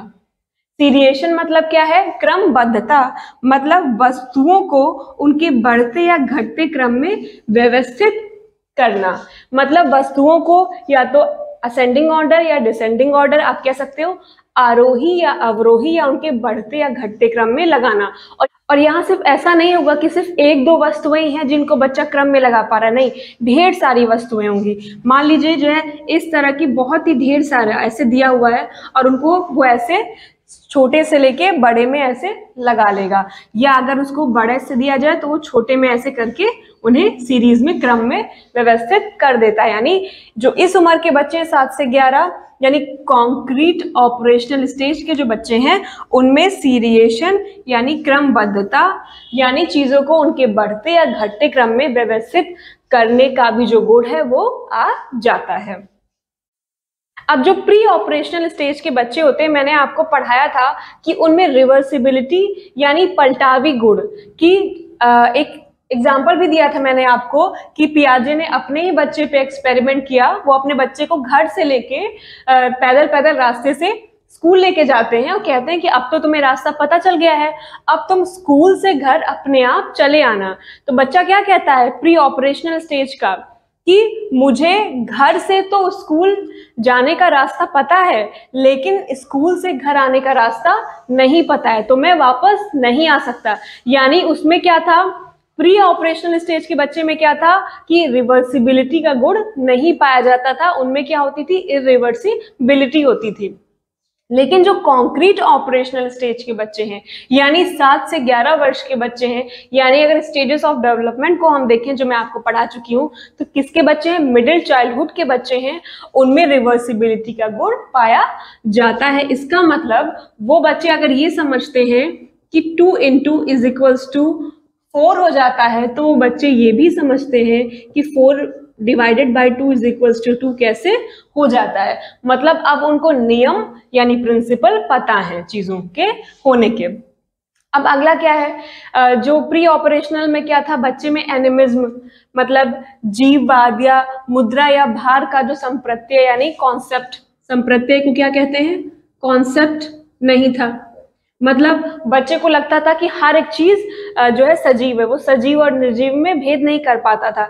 जैसे उस उम्र के बच्चे क्या करते हैं, अपनी डॉल को खाना खिलाएंगे या उनकी शादी करवा देते हैं, कहते हैं गुड्डा गुड़िया ऐसे करके खेलते हैं ना।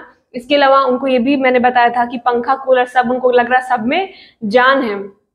लेकिन कॉन्क्रीट ऑपरेशनल स्टेज के जो बच्चे हैं वो समझने लगते हैं, उनमें क्या है, ये डेवलप होने लगता है कि वो सजीव और निर्जीव में भेद करने लगते हैं। इसके अलावा उनमें क्या पाया जाएगा, मुद्रा और इसके अलावा वेट का जो कॉन्सेप्ट है। अब पहले क्या था कि बच्चा अगर उसके पास 10 सिक्के रख दीजिए और जो है 500 की नोट रख दीजिए, तो वो जो 10 सिक्के भारी थे तो उनको चूज करता। लेकिन इसमें क्या है, अब बच्चा समझने लगा है कि ये 2000 की नोट है और ये सिर्फ 10 सिक्के हैं, तो उनमें जो मुद्रा या भार को लेके जो कॉन्सेप्ट है वो भी इस स्टेज में डेवलप होने लगता है। कॉन्क्रीट ऑपरेशनल स्टेज के जो बच्चे हैं उनमें क्लासिफिकेशन या वर्गीकरण करने का भी गुण आ जाता है।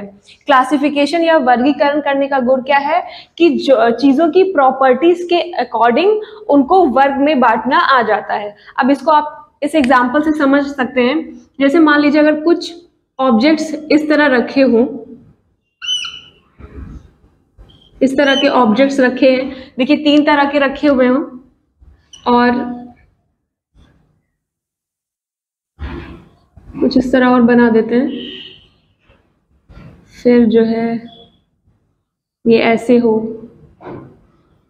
एक ऐसे हो और एक ऐसे हो। ओके, तो देख लीजिए एक राउंड शेप में है, एक ट्रायंगल है, 3 साइड है और एक में क्या है, स्क्वायर बनाया है, मतलब 4 साइड बनाई हुई है, इसमें भी 4 साइड है। लेकिन ये अगर डिफरेंट कलर्स के हो, देखिए कैसे, अगर ये रेड कलर का हो, ये ग्रीन कलर का हो, ये ब्लू कलर का हो, फिर अगर मैं इसको रेड कह दूं, इसको ग्रीन कह दूं, इसको ब्लू कह दूं, इसको येलो कह दूं, इसको ऑरेंज कह दूं और इसको पिंक कर दूं, ठीक है, इस तरह दिया हुआ है। हम क्या पढ़ने जा रहे हैं कि जो कॉन्क्रीट ऑपरेशन स्टेज के बच्चे हैं वो चीज़ों को जो क्लासिफाई करना सीख गए हैं, मतलब उनका क्लासिफिकेशन करना सीख गए हैं, तो वो किस तरह करते हैं। अब इस तरह अगर आप उन्हें ऑब्जेक्ट्स दे दीजिए, ये क्या है, डिफरेंट शेप्स के हैं, डिफरेंट कलर्स के हैं, तो उनका क्लासिफिकेशन वो किस तरह करेंगे। पहले आप समझिए कि अगर यही चीज आप सेकेंड स्टेज के बच्चे को देते, यानी प्री ऑपरेशनल स्टेज के बच्चे को अगर देते, तो वो कैसे क्लासिफाई करता, वो क्या करता, इन सबको देखता, उसके बाद सेकेंड स्टेज का बच्चा कैसे क्लासिफिकेशन करता इसका, वो जितने भी रेड कलर के थे, अब देखिए ये रेड है, ये रेड है, उनको अलग कर लेता, ये ब्लू है, ये ब्लू है, उनको अलग कर लेता, ग्रीन ग्रीन को अलग कर लेता, येलो ऑरेंज और पिंक को अलग रख देता। यानी सेकेंड स्टेज के बच्चे क्लासिफिकेशन कैसे कर रहे हैं, कलर के बेसिस पे कर रहे हैं। वहीं अब थर्ड स्टेज का बच्चा कैसे करेगा, जब उसकी उम्र 7 से 11 वर्ष की हो गई, वो क्या करेगा, ये देखा गया, ये एक्सपेरिमेंट किया गया, तो बच्चों ने क्या किया कि जितने भी, अब बच्चों ने क्या ध्यान दिया, साइड पे ध्यान दिया और शेप्स पे ध्यान दिया। तो जितने भी 3 साइड के थे, जैसे ये है, ये है, देखिए तीनों के ही कलर डिफरेंट है, इसका ग्रीन है, इसका ब्लू है, येलो है, लेकिन बच्चों ने क्या किया कि शेप के अकॉर्डिंग जितने भी, जिनकी 3 साइड थी यानी ट्रायंगल थी, उनको अलग कर लिया। फिर जितने भी राउंड शेप में थे उनको अलग कर लिया, देखिए इनके भी कलर अलग अलग हैं। और उसके बाद जितने भी स्क्वायर है जिनके 4 साइड्स थे उनको अलग कर लिया। तो अब थर्ड स्टेज में बच्चा किस तरह से चीजों का क्लासिफिकेशन कर रहा है, शेप या साइड के अकॉर्डिंग कर रहा है। कैसे कर रहा है, शेप या साइड्स के अकॉर्डिंग कर रहा है, जो कि क्या है, ज्यादा लॉजिकल है, एक तरह से हम कह सकते हैं। तो हम इस तरह से देखते हैं कि थर्ड स्टेज में यानी कॉन्क्रीट ऑपरेशनल स्टेज में बच्चे की लॉजिकल थिंकिंग डेवलप हो गई, जो क्या है पहली स्टेज से ज्यादा उसमें लॉजिकल थिंकिंग हो रही है और उससे ज्यादा सिस्टमैटिक है। ऐसा नहीं पूरी तरह से सिस्टमैटिक नहीं हुई है, लेकिन प्री ऑपरेशनल स्टेज से सिस्टमैटिक हो गई है। अब अगला जो एक प्रॉपर्टी इस स्टेज के बच्चे में पाई जाती है, जो बहुत ही ज्यादा इंपॉर्टेंट है, जिसके बारे में जानना, वो है ट्रांजिटिविटी, जिसको हम कहते हैं। अब ट्रांजिटिविटी क्या है, ये वो गुण है या उसको समझ लीजिए वो प्रॉपर्टी है किसी के अंदर, जब आप समझ रहे हो कि कोई ऑब्जेक्ट कैसे एक दूसरे से रिलेटेड है। इसको एक एग्जांपल से समझते हैं। ये बहुत एग्जांपल हर जगह दिया जाता है, आपने पहले भी देखा होगा कि अगर इस तरह दिया गया हो कि A is greater than B और दिया है B is greater than C, okay, और अब पूछा जाए कि A और C में क्या रिलेशन होगा, बताओ। हम क्या पढ़ रहे हैं, हम पढ़ रहे हैं ट्रांजिटिविटी, जो कि थर्ड स्टेज के बच्चों में पाई जाती है। और ट्रांजिटिविटी होता क्या है, इसका मतलब है ये है कि जब आप समझ जाएं कि किस तरह ऑब्जेक्ट्स एक दूसरे से रिलेटेड हैं। यहाँ पे 3 ऑब्जेक्ट हैं, A, B और C दिया हुआ है, और A और C जो 2 ऑब्जेक्ट हैं उनमें रिलेशन पूछा जा रहा है। तो इस स्टेज के बच्चे से जब पूछा गया तो उसने इसका रिप्लाई, उसका जवाब कैसे दिया गया, वही इसमें हमको सीखना है। तो एक्सपेरिमेंट पियाजे करते हैं बच्चे पे कि ये प्रॉब्लम दे दी और कहा कि बताओ अब A और C एक दूसरे से किस तरह रिलेटेड है। तो बच्चे ने क्या किया, बच्चा एक स्केल लेके आया। अब स्केल लेके आया तो उसने एक लाइन खींच दी जिसमें A लिख दिया। अब पहले रिलेशन में क्या कहा जा रहा है कि A is greater than B, तो उसने क्या किया, एक बड़ी सी लाइन खींच दी और उससे छोटी लाइन खींच दी, उसको B बता दिया। अब पहला रिलेशन स्टैब्लिश होता है। दूसरे में फिर उसने देखा कि B is greater than C, तो उसने अब तीसरी लाइन खींच दी और ये C हो गया, तो ये रिलेशन भी स्टैब्लिश हो गया। अब इसको देख के उसने अंदाजा लगा लिया कि जब A बड़ा है B से और B बड़ा है C से, तो इसका मतलब A और C में क्या रिलेशन होगा। आप देख के बता सकते हैं कि ये लाइन देखिए बड़ी है C से, तो A और C में क्या रिलेशन स्टैब्लिश हो रहा है कि A is greater than C। तो थर्ड स्टेज के बच्चे ने कुछ इस तरह जो है इस रिलेशन को स्टैब्लिश किया। ये एक्सपेरिमेंट किसने किया था, पियाजे ने किया था। अब स्टेज से रिलेटेड कुछ क्वेश्चन पूछे जाते हैं, चलिए उनको भी देख लेते हैं। तो क्वेश्चन इस तरह बनते हैं कि आपसे पूछ लिया जाएगा कि किस अवस्था में बालक ठोस वस्तुओं को देखकर चिंतन प्रारंभ कर देता है। किसको देख के? ठोस वस्तुओं को देख के, मतलब कॉन्क्रीट ऑब्जेक्ट्स, मतलब उसके सामने ऑब्जेक्ट हो। तो आपका क्या आंसर होगा? मूर्त संक्रियात्मक अवस्था। या ऐसे क्वेश्चन पूछ सकते हैं कि वर्गीकरण या क्लासिफिकेशन वो किस अवस्था से प्रारंभ कर देता है, तो इसमें भी आपकी कॉन्क्रीट ऑपरेशनल स्टेज होगी। या फिर पलटावी गुण यानी रिवर्सिबिलिटी का गुण, कि उसको ए से बी ले जाया जाए, फिर कहा जाए कि बी से ए वापस आ जाना, तो उससे ये पता हो किस में आएगा, ये भी कॉन्क्रीट ऑपरेशनल स्टेज में ही देखा जा सकता है। फॉर्मल ऑपरेशनल स्टेज यानी औपचारिक संक्रियात्मक अवस्था है, ये बच्चे की शुरू होती है जब वो 11 साल का या उससे ऊपर की उम्र में पहुंचता है। कहाँ का कितनी उम्र होती है? जब वो 11 साल का होगा या उससे ज्यादा ऊपर की उम्र होगी। अब देखिए फॉर्मल ऑपरेशनल स्टेज का क्या मतलब है। इसका मतलब ये, ऑपरेशनल का मतलब मैंने क्या बताया था, ऑपरेशनल मतलब वो चीज जहां पे लॉजिकल थिंकिंग शुरू हो चुकी है, मतलब बच्चे ने लॉजिकल सोचना स्टार्ट कर दिया है। और फॉर्मल मतलब क्या है? प्लानिंग। फॉर्मल का क्या मतलब होता है? प्लानिंग। तो इसका मतलब ये है कि ये वो स्टेज है जहां पे बच्चा कैसी लॉजिकल थिंकिंग कर रहा है, जो प्लानिंग के साथ की गई है। कौन सी स्टेज है? वो स्टेज जहां पे बच्चा लॉजिकल थिंकिंग कर रहा है, लेकिन कैसी?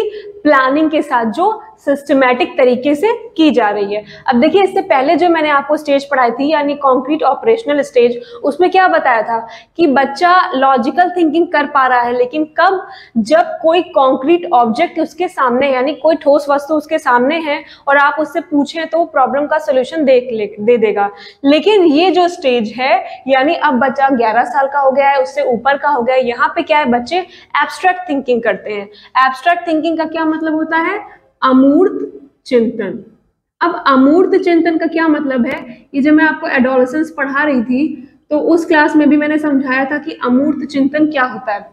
एब्स्ट्रैक्ट थिंकिंग का मतलब ये है कि अब बच्चे को लॉजिकल थिंकिंग करने के लिए या किसी प्रॉब्लम के सॉल्यूशन के लिए कोई ऑब्जेक्ट का उसके सामने होना जरूरी नहीं है। अब वो अपने मन में इमेजिन करेगा और इमेजिन करके प्रॉब्लम्स का सॉल्यूशन दे सकता है। उसी को हम क्या कहते हैं? एब्स्ट्रैक्ट थिंकिंग या अमूर्त चिंतन। यानी अब वो अपने मन में ही इमेजिन करेगा और उसके अकॉर्डिंग प्रॉब्लम्स का सलूशन देगा। अब नेक्स्ट चीज जो बच्चे में इस स्टेज में डेवलप हो रही है वो है डिडक्टिव थिंकिंग यानी निगमनात्मक तर्कता की शक्ति आ जाती है। अब ये क्या होता है, चलिए इसको ध्यान से पढ़ लेते हैं। तो देखिए दो चीजें होती हैं, एक होती है इंडक्टिव थिंकिंग, इंडक्टिव थिंकिंग यानी आगमनात्मक तर्क, और दूसरा क्या होता है? Deductive thinking. तो इंडक्टिव थिंकिंग का मतलब क्या है पहले ये देखते हैं। तो इसमें क्या होता है, इसमें आपको किसी भी पर्टिकुलर सिचुएशन होगी, कोई स्पेसिफिक सिचुएशन होगी जिसमें आपको जो एग्जाम्पल मिलेंगे उसके कारण आप कोई जनरल रूल बना लेंगे। कैसे? इसमें मैं क्या कह रही हूं कि कोई स्पेसिफिक सिचुएशन, कोई भी स्पेसिफिक सिचुएशन आपको मिले, सिचुएशन में एग्जाम्पल मिलेगा, तो उस पे बेस्ड आप जनरल रूल बना लोगे। कैसा रूल बनाओगे? जनरल रूल बनाओगे। अब इसको मैं एक एग्जाम्पल से आपको समझाती हूँ कि जैसे आप कहीं गए और आपको कोई अमेरिकन मिला और आपने देखा कि उसकी हाइट बहुत ज्यादा है। फिर आप कहीं गए, आपको फिर कोई अमेरिकन मिला, आपने उसको देखा कि उसकी हाइट बहुत ज्यादा है। इस तरह 3-4 अमेरिकन से मिले और आपने देखा सभी 6.5 फुट या 6 फुट से ऊपर के हैं। तो आपने क्या किया, एक स्पेसिफिक सिचुएशन में जो आपको एग्जाम्पल मिले उसको लेके आपने एक जनरल रूल सेट कर लिया। वो रूल क्या है कि आपने बना लिया कि जितने भी अमेरिकन होते हैं वो सब क्या होते हैं? लंबे होते हैं। थिंकिंग को इस तरह आप क्या समझ सकते हैं कि जब आपको कोई स्पेसिफिक सिचुएशन में कोई एग्जाम्पल मिला यानी आपको कोई उदाहरण मिला जिससे आपने एक जनरल रूल सेट कर लिया कि आप कहीं गए, आप 3-4 अमेरिकन से मिले, वो सारे लंबे थे, तो आपने एक रूल सेट कर लिया वो एग्जाम्पल देख के, उदाहरण देख के कि सारे अमेरिकन क्या होते हैं? लंबे होते हैं। यही क्या है? इंडक्टिव थिंकिंग होती है। अब डिडक्टिव थिंकिंग क्या होती है इसको पढ़ लेते हैं। देखिए पियाजे ने बच्चों को क्या कहा है? पियाजे ने बच्चे को क्या कहा था? लिटिल साइंटिस्ट कहा था, यानी क्या कहा है? नन्हे वैज्ञानिक कहा है। अब एडोलेसेंस की एज तक आते आते बच्चे क्या हो जाते हैं? कंप्लीट साइंटिस्ट बन जाते हैं। साइंटिस्ट कैसे काम करते हैं? साइंटिस्ट किसी भी चीज को अप्रोच किस तरह करते हैं? कंप्लीट प्लानिंग के साथ। तो वही जब बच्चे 11 साल या इससे अबव की एज में हैं, तो वो किसी भी चीज को किस तरह अप्रोच करेंगे? पूरी प्लानिंग के साथ। यानी इस स्टेज में आते आते बच्चा क्या बन चुका होता है? कंप्लीट साइंटिस्ट हो चुका होता है। वो लिटिल साइंटिस्ट से क्या बन चुका होता है? कंप्लीट साइंटिस्ट बन चुका होता है। अब जो डिडक्टिव थिंकिंग है ये किस में डेवलप हो रही है? जो एडोलेसेंस के बच्चे हैं, यानी 11 साल या उससे ऊपर के बच्चे हैं। क्योंकि सबके लिए डिडक्टिव थिंकिंग की जो एज है वो सेम नहीं होगी, कुछ के लिए 11 होगी, कुछ के लिए 12 होगी, कुछ के लिए 13 होगी। इसीलिए इसका जो ड्यूरेशन रखा गया है एज का 11 साल और उससे ऊपर रखा गया है। तो पियाजे का कहना है कि जो एडोलेसेंस के बच्चे हैं उनमें डिडक्टिव थिंकिंग यानी निगमनात्मक तर्कता की क्षमता आ गई है। अब ये क्या होता है? इसमें बच्चा क्या करेगा? इसमें बच्चे को पहले जनरल रूल दिए जाएंगे। पहले क्या होगा? उनको जनरल रूल बताया जाएगा और उसके बाद बच्चा क्या करेगा? स्पेसिफिक या किसी पर्टिकुलर सिचुएशन में क्या करेगा? एग्जाम्पल देगा। इसमें क्या किया था? इंडक्टिव थिंकिंग में पहले उदाहरण से उसने रूल बनाए थे, नियम बनाए थे। और इसमें क्या होगा? पहले बच्चे को जनरल रूल बताए जाएंगे और उसके बाद क्या करेगा? उसका यूज वो एग्जाम्पल में करेगा। इसीलिए हमेशा ध्यान रखना चाहिए कि जब भी आप टीचिंग कर रहे हो, बच्चे को पढ़ा रहे हो, तो लोअर क्लास में हमेशा किस मेथड का यूज करना चाहिए? इंडक्टिव मेथड का यूज करना चाहिए, ना कि डिडक्टिव का। क्योंकि इसकी एज, बच्चे की समझने की जो क्षमता है वही 11 या उसके बाद की एज से डेवलप होना शुरू होती है। तो लोअर क्लासेस में हमेशा इंडक्टिव मेथड का यूज करना चाहिए और अपर क्लासेस में जब आप जा रहे हो तो इंडक्टिव और डिडक्टिव इन दोनों को मिला के ही टीचिंग करनी चाहिए। अगला क्या है? अगला है हाइपोथेटिको डिडक्टिव लॉजिक। वो भी इस उम्र के बच्चों में पाया जाता है, यानी 11 से जो अबव एज के होते हैं वो उनमें पाया जाता है। अब हाइपोथेटिको का क्या मतलब है? हाइपोथेटिको का मतलब है, पहले हम समझते हैं हाइपोथेसिस का मतलब। आप सब ने सुना होगा हाइपोथेसिस। हाइपोथेसिस को हिंदी में क्या कहते हैं? परिकल्पना कहते हैं। अब इसको आप किस तरह समझेंगे? चलिए पहले तो ये देख लेते हैं। पहले समझते हैं हाइपोथेसिस को। तो हाइपोथेसिस का मतलब क्या होता है कि किसी भी तथ्य को समझाने के लिए मान ली जाने वाली बात जो कि क्या हो? अनुमान पे आधारित हो। मतलब वो सच है कि नहीं ये हमें नहीं पता होता। तो हाइपोथेसिस या परिकल्पना का क्या मतलब है? कि किसी भी तथ्य को समझाने के लिए जो बात अनुमान पर आधारित है और मान ली जाए। जैसे अगर आपसे कहा जाए, आपके स्कूल में आपको रिसर्च या प्रोजेक्ट का वर्क ये दिया जाए कि किसी दूसरे स्कूल के बारे में जाओ, पूरी रिसर्च करके आओ, उसका प्रोजेक्ट बना के लाओ कि वो स्कूल कैसा है, तो आप क्या करोगे? अपने मन में एक हाइपोथेसिस बनाओगे। अपने मन में क्या करोगे? एक परिकल्पना करोगे कि वो स्कूल कितना बड़ा है, कितने एरिया में है, अगर 1st से 12th तक है तो उसमें किस तरह के टीचर होंगे, उनके पास किस तरह की डिग्रियां होंगी, वहां पे बच्चे किस तरह के होंगे। तो ये सब क्या है? आप अपना रिसर्च वर्क स्टार्ट करने से पहले अपने मन में एक हाइपोथेसिस, एक परिकल्पना कर ले रहे हो स्कूल के बारे में। जो सही है कि नहीं ये आपको नहीं पता। अभी आपने क्या कहा है? किसी भी तथ्य को समझने के लिए क्या किया है? एक अनुमान पर आधारित एक कल्पना कर ली है, और वही क्या है? हाइपोथेसिस कहलाती है। तो जो इस उम्र के बच्चे हैं उनमें हाइपोथेटिको डिडक्टिव लॉजिक पाया जाता है। और ये क्या है? ये उन लोगों में पाया जाता है जो बहुत इंटेलिजेंट होते हैं, जो इंटेलेक्चुअल हैं, उनमें पाया जाता है। जैसे जो बड़े बड़े इकोनॉमिस्ट होते हैं, जैसे हमारे देश में डॉक्टर मनमोहन सिंह, वो एक इंटेलेक्चुअल है कि नहीं? इसके अलावा जो साइंटिस्ट हैं या जो बड़ी बड़ी रिसर्च वर्क करते हैं, उन सब में ये वाला लॉजिक, हाइपोथेटिको डिडक्टिव लॉजिक पाया जाता है। इसमें बहुत ही ज्यादा हाई लेवल की थिंकिंग की जाती है।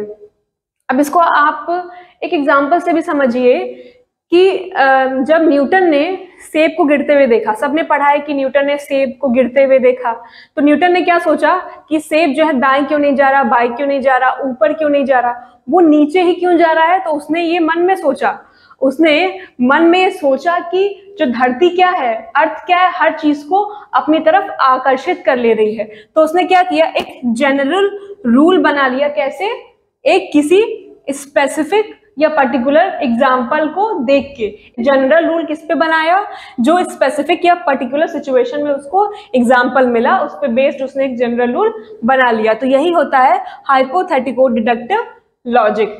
अगली जो चीज इस स्टेज के बच्चों में पाई जा रही है वो है एडोलसेंट ईगोसेंट्रिज्म। ये ईगोसेंट्रिज्म आप एक और स्टेज में पढ़ चुके हैं, आपको याद होगा, मुझे जरूर नीचे कमेंट कीजिएगा कि कौन सी स्टेज थी जिसमें आपने ईगोसेंट्रिज्म के बारे में पढ़ा था। तो चलिए देखते हैं एडोलसेंट ईगोसेंट्रिज्म क्या है। तो आपने गौर किया होगा कि जो भी बच्चे 11 साल या उससे ऊपर की एज के हैं वो शीशा बहुत ज्यादा देखते हैं। क्या देखते हैं? मिरर। मिरर देखने की उनमें बहुत ज्यादा जो है ये गुण पाया जाता है कि उनको बहुत फर्क पड़ता है कि वो कैसे दिख रहे हैं। तो वो क्या करते हैं, बार बार शीशे के सामने जाएंगे, अपने बाल ठीक करेंगे, खराब हो गए तो फिर ठीक करेंगे, और उनका अपीयरेंस वो दिख कैसे रहे उनका फोकस उस पर बहुत ज्यादा होता है। तो इस उम्र के जो बच्चे हैं उनको ऐसा लगता है कि दुनिया के वो केंद्र बिंदु हो गए, सेंटर पॉइंट हो गए और पूरी दुनिया उन्हीं के आसपास जो है घूम रही है, उन्हीं के बारे में बात कर रही है। तो पहली बात तो वो कैसे दिख रहे हैं, लोग उनके बारे में क्या बात कर रहे हैं, इसका बच्चों पे बहुत ही ज्यादा असर पड़ता है। इसको आप जैसे एक एग्जांपल से समझिए कि इस एज का अगर कोई बच्चा है और वो तैयार होकर किसी पार्टी या फंक्शन में गया है, ठीक, अब 4 लोगों से बात कर रहा है, लेकिन अगर उसने देखा कि कहीं कोई उसको देख के मुस्कुरा रहा है या हंस रहा है तो तुरंत अपने में थोड़ा वो हो जाएगा, उसको लगेगा कि कहीं मुझ में कोई गड़बड़ तो नहीं, ऐसा तो नहीं मेरे बाल ठीक ना हो या मैं अच्छा नहीं दिख रहा हूँ। ये लड़कियों के साथ भी है, उनके साथ भी तुरंत ये होगा, ऐसा तो नहीं कि मेरी ड्रेस ठीक नहीं है या मैं अच्छी नहीं दिख रही हूँ।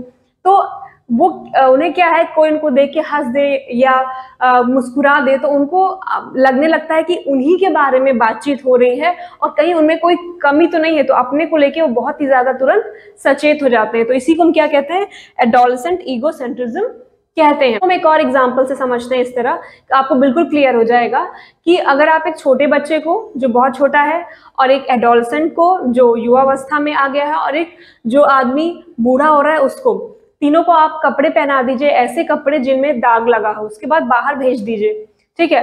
फिर बाहर जाने के बाद जब वो वापस आएंगे तो अगर आप छोटे बच्चे को बताओ अरे ये तुम क्या पहन के चले गए थे, इसमें तो दाग लगा है, तो बच्चे को कोई फर्क नहीं पड़ेगा।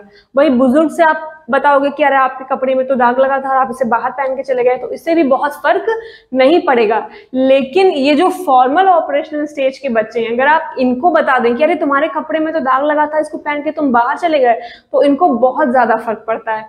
अब ये सोचने लग जाएंगे और इनमें क्या होता है, इमेजिनरी ऑडियंस, जो इस स्टेज के बच्चे हैं इनमें क्या होता है, इमेजिनरी ऑडियंस के बारे में बहुत ज्यादा सोचते हैं। तो जैसे ही आपने इनको बताया कि अरे तुम्हारे कपड़े में तो दाग लगा था, इसको तुम पहन के चले गए, तो ये अपने मन में तुरंत सोचने लगेंगे, इनके मन में तुरंत इमेजिनरी ऑडियंस आ जाएगी, अरे उसने मुझे देखा होगा, उसने मुझे देखा होगा, अब वो मेरे बारे में क्या बात कर रहा होगा, मेरा मजाक उड़ा रहा होगा।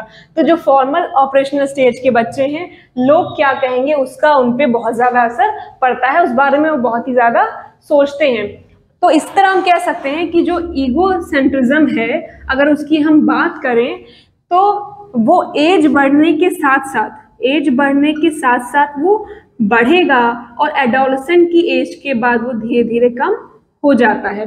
तो सबसे ज्यादा कहाँ होगा, जब बच्चा किस में होगा, एडोलसेंस की एज में होगा, तब ये जो ईगोसेंट्रिज्म है वो सबसे ज्यादा होगा। और सबसे कम पाया जाएगा जब बच्चा छोटा है या फिर वो जो है उम्र ज्यादा हो गई, बुजुर्ग हो गए, तब सबसे ज्यादा होगा। इसीलिए इसे हम क्या कहते हैं, एडोलसेंट ईगोसेंट्रिज्म कहते हैं, क्योंकि एडोलसेंस की एज में बच्चे में ईगोसेंट्रिज्म कि वो कैसा लग रहा है, लोग उसके बारे में क्या बात कर रहे हैं, ये सबसे ज्यादा पाया जाता है। Piaget's theory of cognitive development की चारों स्टेजेस हमने इस तरह से पढ़ ली, अब वो खत्म होती हैं। अब आप इस पे बेस्ड क्वेश्चन सॉल्व करिएगा। मैंने इस चैनल पे भी, टेड टॉक्स पे भी पियाजे से रिलेटेड क्वेश्चन डाल रखे हैं, तो सब चारों स्टेजेस पढ़ने के बाद आप जाके वो क्वेश्चन सॉल्व करिएगा और देखिएगा कि किस तरह आपसे क्वेश्चन सॉल्व हो रहे हैं या कौन कौन से नए क्वेश्चन फॉर्म हो रहे हैं, उन सबको पढ़िएगा, अच्छे से रिवाइज करिएगा। तो हम आपसे मिलते हैं अपनी नेक्स्ट क्लास में, तब तक आप सभी लोग अच्छे से पढ़ते रहें। और अगर आपको ये वीडियो, ये क्लास अच्छी लगी हो तो इस वीडियो को लाइक कर दीजिएगा, ये क्लास अपने दोस्तों में शेयर कीजिए, उनको बताइए कि टेड टॉक्स नाम का चैनल है जिसको वो सब्सक्राइब करें, इससे पढ़ाई करें। तो आप सभी को बेस्ट विशेस, नमस्कार।